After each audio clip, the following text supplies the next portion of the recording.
Բարի երեկո եւ բարի գալուստ հայկական ժամանակ տաղավարում զրուցելու եմ բանաստեղծ Հակոբ Մովսեսի հետ։ Բարև ձեզ, պարոն Մովսես։ Բարև ձեզ։ Պարոն Մովսես, ընդհանուր առմամբ հասկանանք սկզբի համար թե ինչու է վերջին օրերին, այսպես ասած, նախընտրական քարոզարշավ ընտրությունները վերածվել առևտրի, պետությունն էլ այսպես դրվել է աճուրդի, ընդ որում այդ աճուրդի համար շատ աբսուրդ գին է առաջարկվում 80, 100, երբեմն 150,000 դրամ։ Հասկանանք սա ինչ մոտեցում է, ինչ վերաբերմունք է մարդիկ, ովքեր աճուրդի են հանել պետությունը եւ կամ առևտրի վերածել ընտրակաշառքը, ինչ վերաբերմունք ունեն նույն պետության ժողովրդի նկատմամբ։ Բնականաբար սա մեր մեջ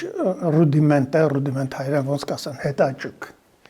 որը գալիս է դեռևս 10-րդ դարից սովետական շրջանի վերջին տարիներից, երբ որ հանրապետությունում կաշառակերությունը ծաղկում էր Հայաստանի Սովետական Սոցիալիստական Հանրապետությունում եւ մեր ներկա հանրապետության եթե ոչ առաջին հենց իսկ տարիներից, ապա շատ կարճ անց նորից ուրեմն նախկին բարգերը վերականգնվեցին, պետության հանդեպ վերաբերմունքը դարձավ առուցախի առարկա, դուք հիշում եք այդ տարիներին ձայն գնելը, փող տալը, կաշառելը դառել սովորություն եւ մի զարուրելի բան էլ տեղի ունեցավ այդ ժամանակաշրջանում, որը հիմա էլ կարող է տեղի ունենալ, եթե կաշառքով ձայն գնելով որևէ մեկը գա իշխանության։ Դա այն է, որ ինքը կաշառքը ժողովրդի բնական ընտրությունների, ոչ միայն բնական ընտրությունների, բնական շնորհքների դեմը փակում է։ Գիտեք, մենք կոռուպցիա բառը օգտագործում ենք երբեմն լավ չհասկանալով դրա ամբողջ կործանարար համակարգը։ Դա իմիջայլոց աստվածաշնչյան բառ է։ Մերոնք այդ բառը կոռուպցիան թարգմանել են ապականություն։ Ապականվել նշանակում է ոչ թե մեկին կաշառք տալ, մեկին չտալ, այլ նշանակում է քո հասարակության, քո ժողովրդի բնական ամբողջ հատկությունները խառնել իրար։ Տաղանդին դարձել անտաղանդ, անտաղանդին բերել առաջին պլան, մշակույթը դարձնել ուրեմն ինչ-որ մի զվարճանքի առարկա, գիտությունը դարձնել միայն օգտակարության սահմաններում արվող հասկացություն, ինքը կոռուպցիան ազգ կործանող բան է, իմիջայլոց մեր ժողովուրդը չգիտի երևի կամ գիտի իհարկե, որ օրինակ Չինաստանում, որը այսօր ավտորիտար պետություն է, չնայած զարգացած ինչ վիճակների են հասել, կոռուպցիան մահապատժի է ենթարկվում, պետական կաշառակերը, եթե պետական ծառայողը կաշառքի մեջ բռնվում է, անխուսափելի է մահապատիժը, որովհետև չինացիները մի գիտակցություն ունեն, որոնք իրենց հին փիլիսոփայությունից է գալիս, որ մարտասպանին ինչ-որ մի կերպ կարելի է ներել, գուցե սխալվել է, գուցե զղջացել է, գուցե կրքի կամ իրեն չտիրապետելու ինչ-որ վիճակում է կատարել այդ հանցագործությանը, բայց կաշառակերին չի կարելի ներել, որովհետև եթե մարդասպանը մի մարդու է սպանում, ասում են չինացիները, կոռուպցիոները, կաշառակերը սպանում է պետությունը։ Դե մեր պետությունը մենք ճիշտն ասած սպանված էլ ստացել ենք, կամ կիսասպանված էլ ստացել ենք, հանգամանքների բերումով շարունակվել է այդ սպանությունները վերջի 10 տարում իհարկե դրա դեմը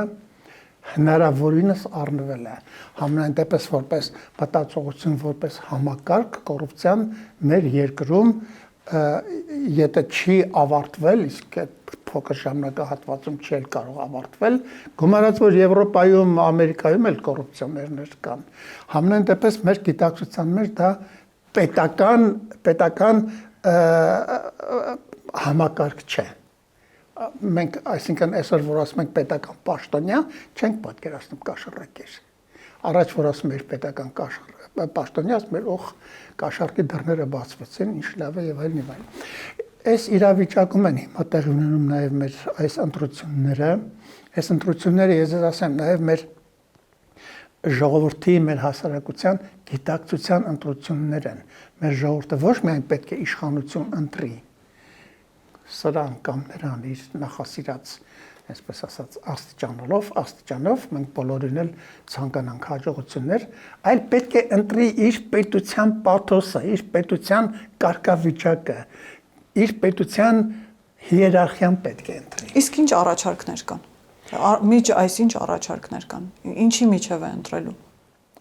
Ընտրելու է երկու բանի միջև, ինքը ուզում է պետություն ունենա, թե էլի ուզում է գրքաշ ապրել ինչ-որ մի համակարգի ներսում, որի անունը ինքը գտնի պետություն, բայց որը կայլասերի իր հասարակությանը, իր ժողովրդին, որը մի քիչ առաջ այդ բառը օգտագործեցին, կապականի ամբողջ հայ մարդու հոգեբանությունը, ամբողջ հայ մարդու նիստուկացը։ Այսօր դրա պայքարն է գնում, ես կարծում եմ մեր ժողովուրդը այսօր շատ լուրջ ընտրության առջև է կանգնած, շատ լուրջ։ Չկարծեք, թե այսինչ կամ այնինչ ուժի կամ կուսակցության կամ գաղափարախոսության միջև ընտրությունը։ Ընտրությունը Հայաստանի կարգը սահմանելու համար է, թե Հայաստանի ուսերին ինչ ուսադիրներ պետք է դրվեն։ Ամենից շատ ավելի խորն է, շատ ավելի ամենից ավելի խորն է, մեր ժողովուրդը փորձ չունի իր երկրի ուսերին ուսադիր դնելու, բայց գիտեք, եթե պետական հասարակական քաղաքական փորձ ունի, վիթխարի մշակութային փորձ ունի, խորհրդանոցից սկսած մինչև մեր ժամանակները։ Ինքը պետք է օգտվի այդ փորձից, ինքը պետք է առաջին անգամ պատմության մեջ հնարավորություն է ստեղծվել իր համար, ինքնուրույն իր սուբյեկտայնության չափով, ես միշտ այս արտահայտությունը կրկնում եմ, որովհետև ոմանք մեծամիտ ամբարտավան բաներ են պատկերացնում պետություն ասելով, բայց իր չափով ինքը պետք է իր կյանքը, իր հասարակությունը, իր մշակույթը, իր կրոնը կառուցի։ Եթե չկարողանա դա անել, կարելի է մտածել, որ մենք ուղղակի իմպոտենտ ժողովուրդ ենք։ Պարոն Մովսես, հետաքրքիր բան ասացիք, որ ապականում են այդ կերպ ժողովուրդներին, պետությունը, երբ կաշառք են առաջարկում, բայց երբ նաև գումար են առաջարկում կամ գումար են տալիս քեզ, դա անում են որոշակի ծառայության դիմաց, դա կարող է լինել քո գիտելիքը, ամենատարբեր բաներ, ամենատարբեր ծառայություններ։ Հիմա երբ գումար են առաջարկում քաղաքացուն, ինչ ծառայություն են ուզում նրանից ստանալ, արդյոք քաղաքացուն առաջարկում են սեփական ձեռքերով այրել սեփական տունը, այդ 80-100 հազարի դիմաց, եւ եթե բարոյական ասպեկտ տանենք, պարոն Մովսես, այսպես մի փոքր էլ ծայրահեղացնենք մեր զրույցը, ինչով է տարբերվում մարմնավաճառությունը ձայն վաճառելուց։ Դա հենց քաղաքական մարմնավաճառություն է։ Գիտեք, դուք խորանում եք թեմաների մեջ, որոնք այսպես ասած բանավոր զրույցի նյութ չեն, այո, դա քաղաքական մարմնավաճառություն է, որը ֆիզիկական պլանից քաշվում է դեպի կենցաղ, կենցաղից քաղաքականություն, քաղաքականությունից դեպի հոգևոր ասպեկտ, կա նաև հոգևոր կրոնական մարմնավաճառություն նույնպես գոյություն ունի։ Դե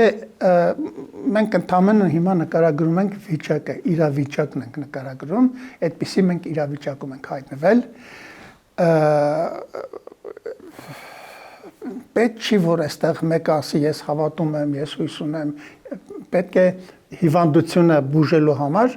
առաջին հերթին մի բան է հարկավոր, անխնա դիագնոստիկա անել, ախտորոշել հիվանդությունը։ Մեր հասարակությունը, մեր ժողովուրդը, մեր ազգը, չվախենանք այս բառեր օգտագործելուց, 200-ամյա, 500-ամյա, 1000-ամյա հիվանդություններ ունեն։ Եվ գիտեք, ես այսօր առավոտ արթնացա եւ երկար ժամանակ մտածում էի, իսկ հնարավոր է, որ մենք մեր պետությունը 7-րդ դարից, 10-րդ դարից կորցրեցինք հենց այն նույն իրավիճակների պատճառով, ինչի մեջ հայտնվել ենք այսօր։ Ինչ նկատի ունեք։ Կաշառք տալով, լրտեսություն անելով, իրար չսիրելով, իրար հոշոտելով, քաղաքական պայքարի մեջ որևէ քաղաքական նպատակ կամ թեմա չներդնելով, այլ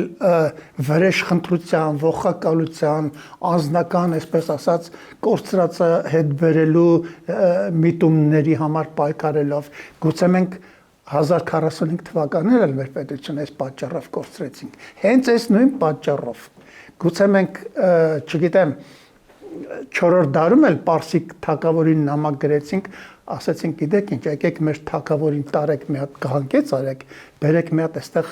բան նշանակեք, ներկայացուցիչ պարսկական, մենք ձեր հարկերը կտանք, մենք էլ մեզ համար կապրենք։ Ինչ որ տեղի է ունենում պատմության, կազմաբանության շրջանակներում։ Մենք հայերս, որ շատ մեծ փորձ ունենք, տաղանդավոր ժողովուրդ ենք, գիտեք, մենք մեր պատմության, այսպես ասած, հիվանդությունները մեզ խոստովանելու բանից հեռացել ենք, ռիսկից ասեն, թե ինչից։ Մեզ դուր է գալիս ինքներս մեզ խաբել։ Ասել Տիգրան մեծը, Սասունցի Դավիթը, դե Հայկ Նահապետն էլ դե նետը քաշեց ուրեմն բելին դիտապաստարեց, բայց մենք այսօր մի իրավիճակի մեջ ենք, որ մենք ոչ միայն այսօրվա, իսկ առաջին հերթին այսօրվա եւ այսօրով, բայց նաեւ մեր ամբողջ անցյալի պատմությունը պետք է մի հատ անալիզ անենք, գիտակցենք եւ եզրակացությունների գանք։ Ինչի պարտվեցինք մենք 1045 թվականին մեր անիմայրաքաղաքի ինչի հանձնեցինք։ Դեք այստեղ մի հատ կներեք մի քիչ ոնց որ թե առաջ եմ գնում, այստեղ մի հատ մի բան էլ կա, մի կողմ էլ կա, որը մինչև այսօր մեր պատմության մեջ ցկվելով գալիս է եւ այսօր էլ մեզ ուղղակի պատրաստ է կործանելու։ Այդ հարցը մենք ինչի 1045 թվականին, եթե չեմ սխալվում, անին հանձնեցինք։ Մենք այս հարցին պատասխանելու մի շատ հեշտ ճանապարհ ենք գտել։ Մենք ասում ենք այսինչն էր մեղավոր, Պետրոս Գետադարսն էր մեղավոր, այնինչն էր մեղավոր, Նիկոլ Փաշինյանն էր մեղավոր Ղարաբաղյան պատերազմում պարտվելու համար, բայց մեղավորներ փնտրելով մենք մեր աչքից բաց ենք թողնում մեղքը։ Իսկ գիտեք, եթե մեղքը կա, մեղավորը պլստ կհայտնվի, մեղավորը մեղքի հետևում թաքնված է, բայց եթե մեղքը սատկացնես, մեղավորին դժվար կլինի ասպարեզ գալը։ Այ ես կարծում եմ եկել է մի ժամանակ, որ մեր ժողովուրդը պետք է իր մեղքերի մասին խոսի, ոչ թե մեղավորների։ Հերիք եղա մեղավորներ փնտրենք, գտնենք, արդար կամ անարդար, մեղքը գցենք իր վրա եւ մենք բավարարում ապրենք։ Ասենք, տեսեք, մենք մեղավորին բաժեցինք, բայց մեղքը մեր ականջին նորից փսփսա բաներ, որոնք ուրեմն մեզ տանեն կործանման։ Այսինքն մեղքը, այսպես մեղավոր կարգել մեկին եւ մոռանալ սեփական մեղքի բաժնի մասին։ Մոռանալ, որ մենք պատմության մեջ, քաղաքականության մեջ գրագետ չենք, որ մենք միասնական չենք, որ մենք լինելով էթնոս ազգ, շատ հզոր ազգ, մենք չունենք էթոս, մենք սուտ բառեր ենք հորինում, ինքնություն։ Վերջին օրերին շատ է խոսվում ազգային ինքնության մասին։ Այդ ինչ բան է, մի հատ թող այդ խոսողները բերանները, որ 8 մետր բացում են եւ հերթական անգամ հիմա էլ այդ բառով են մեր ժողովրդին թյուրիմացիան մեջ գցում, ինչ նկատի ունեն։ Այսինքն, որ մեր ժողովուրդը ունի լեզու, կրոն, բայց եթե այդ լեզուն աղավաղված է, այդ կրոնը աղավաղված է, եթե իր մշակույթից ինքը գաղափար չունի, ով չունի լեզու, կրոն եւ մշակույթ, քուրդն էլ ունի, պապուասն էլ ունի, բոլորն էլ ունեն։ Ինչ են մեր ժողովրդին խափում։ Ինչու չեն ասում, որ ինքնություն ասելով մեր ժողովուրդը պետք է իր այն էթոսը նկատի ունենա, որպես էթնոս, այն էթոսը, որի համար ինքը պատրաստ է մեռնել, ապրել,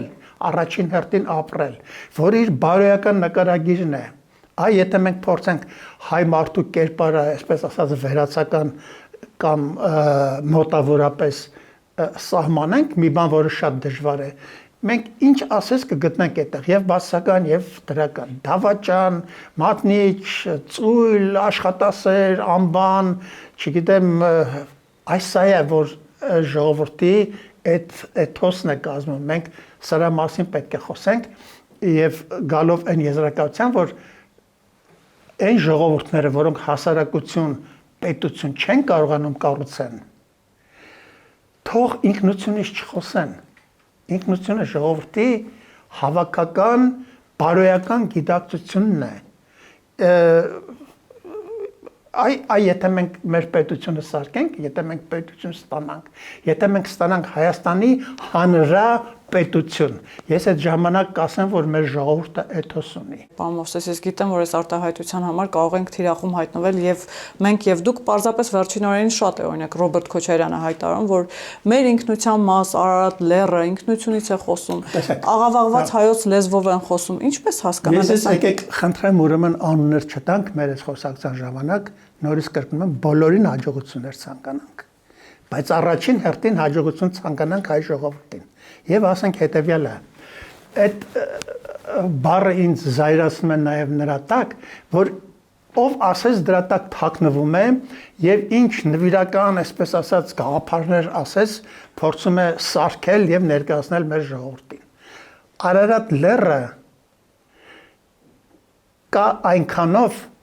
ինչքանով կա հայ ժողովուրդը։ Եթե դուք հայ ժողովրդին հանեք, Արարատ լեռը կդառնա Կազբեկի կամ չգիտեմ 100 հատ անուն կարող եմ տալ։ Արարատ լեռը հայ ժողովրդի տերը չի։ Հայ ժողովուրդն է Արարատ լեռան տերը։ Քանի հայ ժողովուրդը կա, Արարատ լեռը ինքը իր սրտում ունի որպես սիմվոլ եւ այլն։ Սա մեկ։ Երկրորդ գիտեք ինչ, եթե դուք մեր մշակույթի պատմությունը նայեք, խորենացուց մինչեւ Մխիթարյաններ եւ մինչեւ 20-րդ դարի սկիզբ։ Դուք հազիվ թե մի 4-5 անգամ, 6 անգամ տեսնեք Մասիս կամ Արարատ անունը։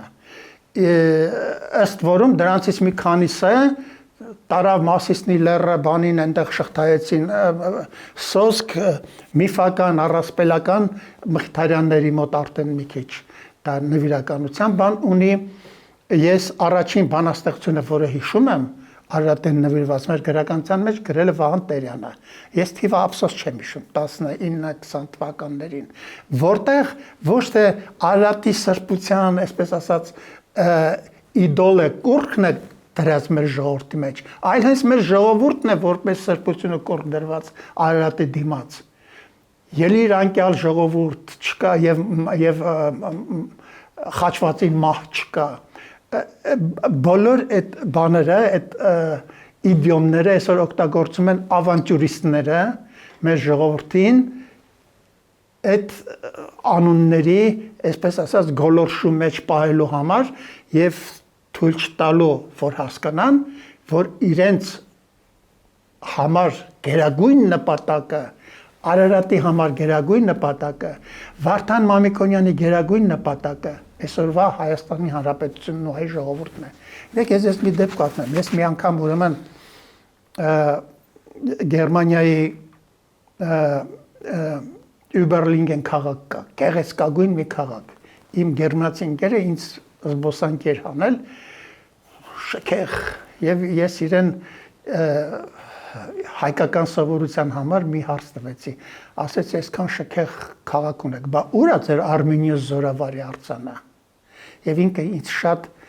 գերմանական մի ապտակ հասցրեց։ Ասեց, բա այս ամբողջ Գերմանիան բողոմ արձանն է։ Այս քաղաքը, որ այսքան սիրուն տեսակ ու հավանեցիք, բա այս մեր Արմենիոս Զորավարի արձանը սա է։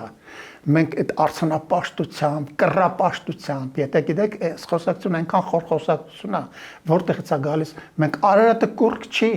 Արարատը կռապաշտության բան չի, Արարատը մեզ համար նվիրական սար է նրա համար, որ խորհրդանշում է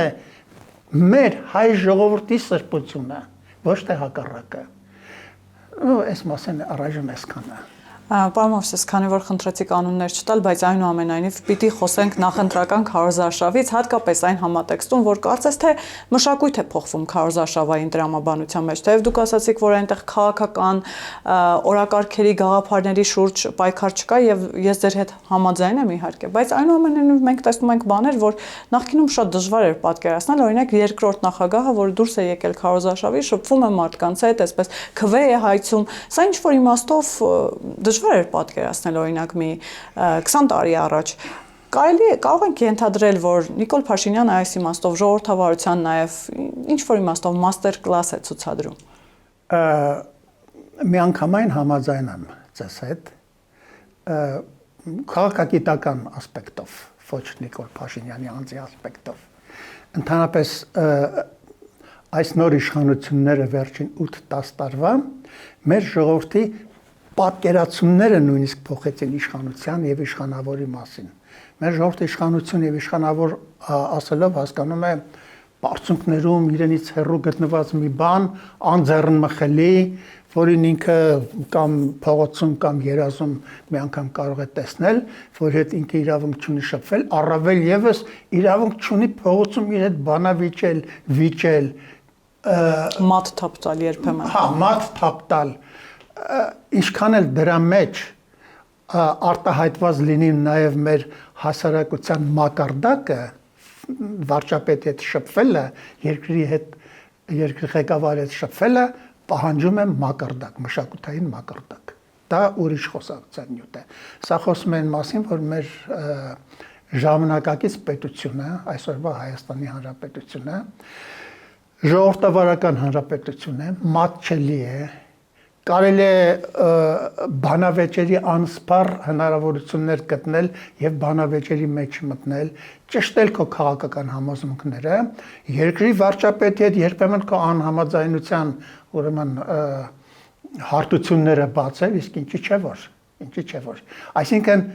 քեզ զգալ ոչ միայն, այսպես ասած,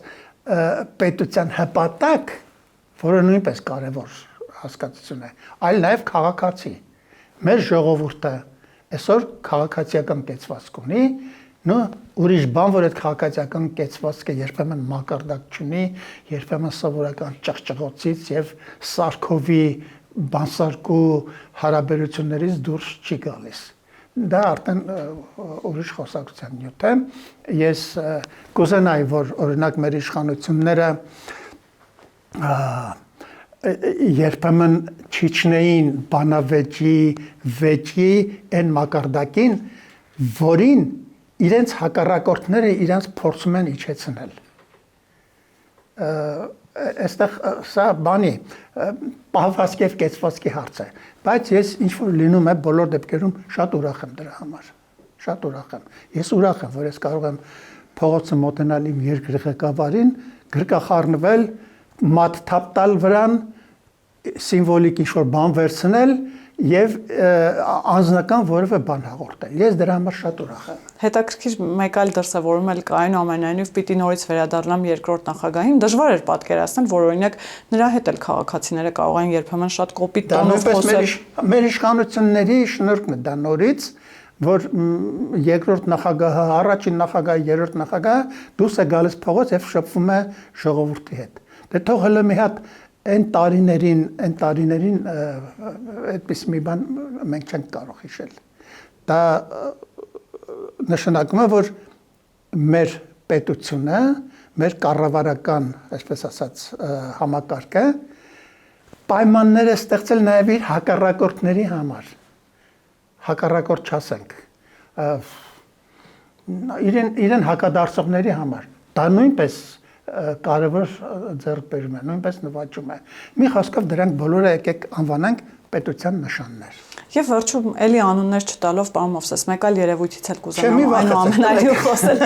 Օլիգարխիայի մասին եկեք խոսենք, որովհետև օրերս Սամվել Կարապետյանը հայտարարեց, որ օրինակ հարցազրույցներից մեկում ասում է լրագրողին, եթե ես ուզենամ, օրինակ Գելափին կարող եմ վճարել այնքան, որքան պետք է, եւ 1 օր հետո ասում է, չէ, 5 օր հետո Գելափը կհրապարակի հարցումներ, որի արդյունքներով 70% ես ձայներ կունենամ, 2% Նիկոլ Փաշինյանը։ Այսինքն ցույց է տալիս, որ փողը ինչքան գերակա է եւ ինքը պատրաստ է տալ այնքան որքան կուզենա օրինակ Գելափը եւ նկարել այն թվերը, որը իրեն է պետք, իրեն է հարմար։ Եվ բարբերաբար խոսում է հաղթարշավից, այսօր էլ հայտարարում է, որ ինքը բացարձակ առաջատար է, թեև այդ բառը շատ դժվարությամբ է արտասանում եւ միջև վերջ չկարողացավ արտասանել, բայց հաղթարշավ է տոնում մարդը։ Այնուամենայնիվ ինչպես հասկանանք նաեւ սա, պարոն Մովսես, մեր հասարակության մոտ այլևս փողը այսպես գերակա է, որոշիչ է։ Ամենակարևոր, ամենանուրբ հարցերից մեկն է տալիս, ընդհանրապես փողը ինքը իշխանություն է։ Միջնադարից սկսած 14, 15, 16-րդ դարերից, երբ որ մանավանդ երբ որ թուղթ փողը մտավ շրջանառության մեջ, միջնադարյան Եվրոպայում, փողը ինքը դարձավ իշխանության մի լծակ։ Բայց եվրոպացիները փողի, այսպես ասած, ֆիսկալ իշխանության դեմը կարողացան փակել նրանով, որ իրենք փող կոչվածին նաև ինտելեկտուալ բնույթ հաղորդեցին։ Այսինքն փող կարող է աշխատել ոչ միայն նա, ով առևտրով է զբաղվում, ել չեմ ասում գողանում է, թալանում է, այլ նաև նա, ով ուղեղ ունի, ով ինտելեկտ ունի։ Եթե դուք գերմանական քաղաքագիտական մտքին դուք ծանոթ եք, այնտեղ կա այդ հասկացությունը փողի քաղաքական արժեքը։ Ցավոք մեր ժողովրդի պատմության մեջ այդ մասին գրում է նաև Լեոն, հրաշալի մի աշխատություն ունի, որ ես կխնդրեի, որ բոլոր բուհերի ուսանողներին հանձնարարվեր ընթերցելու։ Ցավոք մեր կապիտալը վաշխառողական կապիտալ է եղել, առևտրի, հիմնականում առևտրի կապիտալ։ Ինքը ինտելեկտուալ մտավոր գերակայություն, ոչ թե գերակայություն, նույնիսկ մաս չի ունեցել։ Եվ ցավոք, երբ որ մեր հանրապետությունը սովետի կործանումից հետո ստեղծվեց, ես դա համարում եմ մեր առաջին իշխանությունների, որի մեջ եղել եմ նաև ես, հիմնական թերություններից մեկը, որ իրանք հնարավորություն չստեղծեցին, որպեսզի Հայաստանում այդ բուրըն կապիտալի կուտակման ժամանակ փողի մի հատված ինտելեկտուալ կշիռ ունենար։ Հենց թեկուզ առևտրով, գիտեք, առևտրի մեջ էլ ինտելեկտուալ մտավոր բան կա։ Այսինքն փողը աշխարհական զորությունից բացի նաև մտավոր զորություն ունենար։ Սա հետագայում ուռճացվեց, փողատերերը ոչ միայն գրավեցին փողը, այլ նաև գրավեցին իշխանությունը։ Իսկ փողատերը իշխանության մեջ իրավունք չունի մասնակցություն ունենալ, որտեղ նրա հետաքրքրությունների եւ պատկերացումների շրջանակները սահմանափակված են իր գործնեությամբ։ Դուք հիշեք մեր երկրորդ իշխանության ազգային ժողովը։ Ինչքան ուրեմն բան կար, մեծահարուստ, առևտուր անող, առևտրական, որոնց ես դեմ չեմ, որոնք նույնպես կարող են իշխանության մեջ լինել, բայց դրանց հավաքեցին, բերեցին, լցրեցին ուրեմն բան, ազգային ժողով, եւ մեր ազգային ժողովը դարձավ ես չգիտեմ ինչ։ Այսօր ռուսները, որոնք ուզում են քաղաքականություն վարել Հայաստանում, մեզ նայում են հենց այդ աչքերով։ Մեզ նայում են այդ աչքերով, որ սա փողի ժողովուրդ է, աշխարհական ժողովուրդ է։ Սրան փողով ամեն ինչ կարելի է անել։ Ես նորից ասում եմ, մի անգամ ասել եմ, Մոսկվայում, Ռուսաստանում, մենք ունենք մոտավորապես 2 միլիոն բնակչություն։ Այդ 2 միլիոն բնակչության մեջ կան, գիտեք, շատ հայտնի տնտեսագետներ, շատ հայտնի զինվորականներ, շատ հայտնի ինժեներներ, հասարակական գործիչներ, քաղաքական գործիչներ։ Հանեք այդ մեկին ուղարկեիք Հայաստան։ Ինչի հանեցիք եւ ուղարկեցիք օլիգարխին։ Սա շատ բարդ եւ բազմաշերտ խոսակցություն է։ Իրեն ես նույնպես հաջողություններ եմ ցանկանում, ես իրենց հորը ճանաչել եմ, արտակարգ մի հատ մարդ էր, ուսուցիչ էր, վաստակավոր ուսուցիչ, շատ լավ մարդ էր։ Բայց այս մարդիկ մեղավոր չեն, հասկանում եք։ Իրանք շատ լավ գիտելիքներ ունեն, կարողություններ ունեն իրենց ասպարեզներում։ Օրինակ, երբ որ ես մտնում եմ այսօր մեր խանութները, սուպերմարկետները, այս մեկը այսինչին նայեն, մեկը այնինչին նա։ Ես հիանում եմ, այդ ինչ առևտուր են կազմակերպել, սպասարկման ինչ ոլորտ, բայց ինչի՞ եք այդ մարդկանց հանում տանում խցկում քաղաքականության մեջ, հասկանում եք, այստեղ կա հասարակության շերտավորման մի հատ մեծ գիտություն, որը ամեն տեղ է գործում, գիտեք, դրա լավագույն օրինակները ամեն տեղ են, կենցաղից մինչև մարդու օրգանիզմի մեջ ինչ ասես կա, բայց ամեն ինչ կա եւ իր ֆունկցիաները կատարում է, երբ իր տեղում է։ Դուք ինչ եք հյուրասենյակի կահույքը հանում տանում դնում ներողություն զուգարանում, զուգարանը կոնքներ բերում դնում հյուրասենյակում։ Այսա պետությունը այլասերելու կոռուպցիայի ձևերից մեկն է։ Կոռուպցիա է սա։ Սա նշանակում է կոռուպցիա, այսինքն հասարակության գիտակցությունը ենթարկել այլասերության։ Ես հույս ունեմ, որ այս հարցերը կամաց մեր հասարակության մեջ կլուծվեն, մեր պետության մեջ կլուծվեն։ Ես իմ վստահությունը մեր ամբողջ պատմության մեջ մեր մշակութային գիտակցության վրա է։ Մենք լավ ժողովուրդ ենք։ Մենք խորենացու ողբի պես բան ենք գրել, փաստաթուղթ ենք գրել։ Մենք դատաստանագրքեր ենք գրել, երբ որ պետություն չենք ունեցել։ Մենք մադրասում մտածում ենք Հայաստանի օրենսդրական կարգավորումների մասին, Պորսի սահմանադրական ժողով էինք անում, սահմանադրություն էինք հռչակում։ Մենք լավ ժողովուրդ ենք, մենք կարող ժողովուրդ ենք։ Մեզ ուղղակի հարկավոր է այս կեղտից դուրս գալ։ Պարոն Մովսես, վերջին օրերին հասկանանք նաև այս արտաքին միջամտությունը կամ չգիտեմ ինչպես անվանել, դուք երևի ավելի ճիշտ կբնութագրեք։ Ռուսաստանից ամենօրյա ռեժիմով մենք հայտարարություններ ենք լսում։ Օրինակ Գալուզինն ասում է, միաժամանակ չէ կարող ապարել երկու հարսանիքում, Օվերչուկն ասում է, որ մայիսի 29-ին Աստանայում կայանալիք բարձրագույն Եվրասիական տնտեսական միության նիստում քննարկելու են Հայաստանի հարցը։ Իրենք չեն ուզում իհարկե, որ Հայաստանին դուրս դնեն այդ միությունից, բայց այնուամենայնիվ Հայաստանը իրենց բառերով ասած լավ չի պահում։ Հիմա մենք հասկանանք արդյոք Ռուսաստանը կգնա այդ քայլին, որ Հայաստանին դուրս կդնի ԵԱՏՄ-ից, որովհետև մենք լավ հիշում ենք, թե ինչպես Հայաստանը այնտեղ հայտնվեց 2013 թվականի սեպտեմբերի 3-ին։ Նաև հասկանանք ինչի մասին են այս բոլոր հայտարարությունները, պարոն Մովսես, սրանք ահաբեկում են։ Ուրեմն նախ Հայաստանին որևէ մի պետություն չի կարող իր պատկերացումներից ելնելով դուրս հանել որևէ քաղաքական կազմակերպությունից, ոչ Ռուսաստանը, ոչ Ղազախստանը, ոչ որևէ մեկը։ Հայաստանը ինքը կարող է դուրս գալ դրանից իր դիմումի համաձայն, սա մեկ։ Այդ գալուզինները, բան որ այդպես ահաբեկում են, իրենք ուղղակի օրենքը խախտում են, օրենք են խախտում եւ անօրինական բան են ասում։ Գալուզինները չեն կարող Հայաստանին որևէ տեղից հանել, ոչ էլ կարող են արգելել, որ Հայաստանը որևէ տեղ մտնի։ Բայց այստեղ խնդիրը մի ուրիշ տեղ է, այստեղ ի վերջո շատ ու շատ բաների լուծման բանալին Ռուսաստանի Անդրկովկասում իր ազդեցության գոտիները պահելու չափը կամ կորցնելու չափը քանակն է։ Այստեղ ես մի ելակետ ունեմ, սա գիտեք այնքան բազմաշերտ խոսակցություն է, այստեղ ճիշտ հասկանալու համար մեզ ժամեր են պետք հասկանալու համար, թե ինչ է նշանակում Ռուսաստանը իբրև պետություն։ Ոնց կազմավորվեց ոսկե հորդա իրենց ուղղափառ աբսոլյուտիզմի հիմունքներով, ոնց Ռուսաստանը 10-րդ դարից Եվրոպայից դուրս շպրտվեց կամ իրեն դուրս անեցին կամ ինքը դուրս եկավ։ 4-րդ Ռուսաստանը իր ապագան այսօր որտեղ է պատկերացնում ասիական միջավայրում, туրանական, թե եվրոպական միջավայրում։ Սրանք շատ բարդ հարցեր են, դրանց մեջ չխորանալու համար ասենք հետևյալը։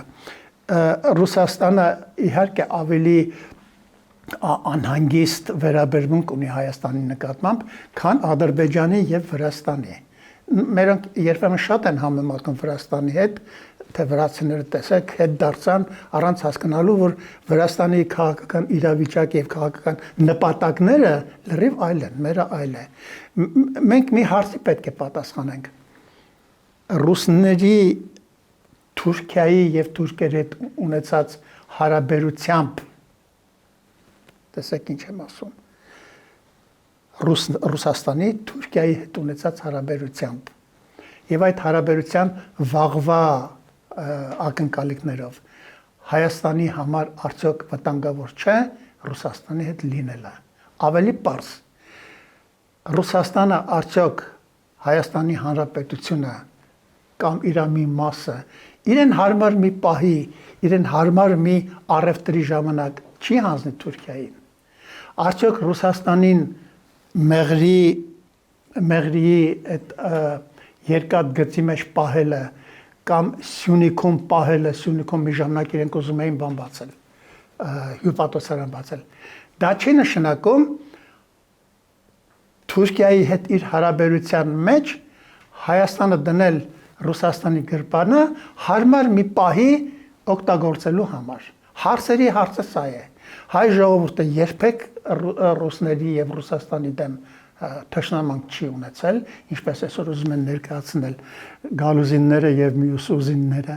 բայց Հայաստանը այսօր ինքնիշխան ինքնուրույն պետություն է իր կարողությունների սահմաններում եւ պետք է քաղաքական հաշվարկ անի ինչի են ռուսները ուզում հատկապես Հայաստանը չկորցնել եւ ես այստեղ մի բան ունեմ մի ձևակերպում ունեմ եթե դուք ուզում եք որ սիմվոլիկ 400,000 թուրք են ասում 500,000 ադրբեջանցի գան Հայաստանում բնակվեն Սյունիքը պահեք ռուսական ազդեցության տակ Մեղրին պահեք ռուսական ազդեցության տակ այսքան բան Իդեպ, պարոն Մովսես, քանի որ խոսակցությունը տարակ դեպի այդ ուղղություն 300,000 ադրբեջանցիները, որոնց թիվը Սամվել Կարապետյանը օր-օրի մեծացնում է, հիմա 500,000 է դարձրել, հետո 1 միլիոն ասեց, այնուամենայնիվ վերջերս էլ ասում եմ մի օր էլ կարդանանք կտեսնենք նրանք նամազ են անում Պարոն Մովսես, ակտուալ են այլևս այս վախերը մեր հասարակության մեջ թուրքը, ադրբեջանցին, վրացին, իրանցին, ֆրանսիացին է մեր թշնամին, թե մենք Հա, ուրեմն դրանք հոգեբանության մեջ մի շարք ֆոբիաներ եւ մանիաներ կան։ Դա մեր ժողովրդին մանիայի մեջ պահելու, ֆոբիայի մեջ պահելու, մեր ժողովրդին թուրքին, մեր ժողովրդին տաբու եւ տոտեմ դարձնելու միտումներ ունեն։ Դա հենց այնպես չի արվում։ Ցավոք 20-րդ դարի սովետական շրջանի մեր գրականության միջոցով էլ դա արվել, մեր գրողները չեն հասկացել, կարծել են թե իրենք հայրենասիրություն են կարծում, երբ որ ասում են, որ թուրքերը հայ կնոջը բռնաբարել են։ Կարծում են թե սա հայրենասիրություն է։ Սա մեր ժողովրդի մեջ մանիա ֆոբիա ստեղծելու համար է։ Պատմությունը ինքը դաժան բան է, պատմության մեջ ինչ ոչռագործություններ ասես լինում են, իսկ մեզ հետ եղել է ամենասոսկալիներից մեկը, բայց մենք պետք է անգամ մեր պատմության եղած ոչռագործությունները այսօր քաղաքական նորմատիվներով ներկայացնենք ինքներս մեզ եւ փորձենք դա դարձնել հարաբերությունների կարգավորման միջոց։ Պարոն Մովսես, ընդհանուր առմամբ վախերի մասով խոսեցինք, բայց այս վախերը որոշիչ կարող են լինել մեր ընտրության վրա, կարող են ազդել, որովհետև մենք տեսնում ենք, թե վերջին օրերին հատկապես նախընտրական շրջանում ինչ մեծ վախերի, այսպես ասած, դոզա է գեներացվում, ամենօրյա մակարդակում հիշեցումներ են անում, հիշեք ձեր գազը, հիշեք ով եք դուք, հիշեք, որ եթե առևտուրը չլինի, դուք սոված կմնաք։ Այս վախերը այլևս ակտուալ են, թուրքը, ադրբեջանցին, սովը, գազը Դեք այստեղ ուրեմն մեր ժողովրդին պետք է բացատրել, որ դրանք ընդամենը վախեր են, որ դրանք ընդամենը քաղաքական ներարկումներ են, որոնք արվում են իրար մեջ, ժողովուրդները իրենց ինքնուրույնությանը, պետությանը, պետականությանը հասնելու համար երբեմն շատ դժվարին ճանապարհներ են անցնում Պարզ է, որ մեր աշխարհագրական միջավայրը այսօր ամենադյուրիններից չէ, բայց ժողովուրդը նրանով է իմացնում, որ կարողանում է իր դժվարությունների լուծման ճանապարհները գտնել, որը իմիջիայլոց նաև մերոնք այսօր որոնում են եւ որոշ դեպքերում գտնում են։ Ինչ է նշանակում գազը կփակեն, դուք սոված կմնաք։ Դա ինչ, նախ ինչի պետք է փակեն, ռուսները ինչի պետք է փակեն։ Երկրորդ գիտեք ինչ, եթե իրենք մեզ պետք է գազի, այսպես ասած, կարթից պահած կախված ձկի պես պահեն, ավելի լավ է գիտեք ինչ, փակեն մենք մեր գլխի չարը տեսնենք, մենք 90-ական թվականներին հիշում եք 3-4 տարի ինչ դաժան միջավայրում ապրեցինք, ժողովուրդները պետք է վճարեն իրենց ինքնուրույնության եւ իրենց անցնելիք ճանապարհների համար։ Ես չեմ կարծում, թե այս սպառնալիքները մանավանդ այս ընտրությունների շրջանում ուռճացրած ավելի լուրջ քաղաքական հիմք ունեն, բայց խնդրեմ ամեն ինչ էլ պատրաստ ենք, եթե ժողովուրդ ենք։ Գիտակցում են այս ընտրությունների նախաշեմին, թե դա ինչու է արվում եւ ընտրությունը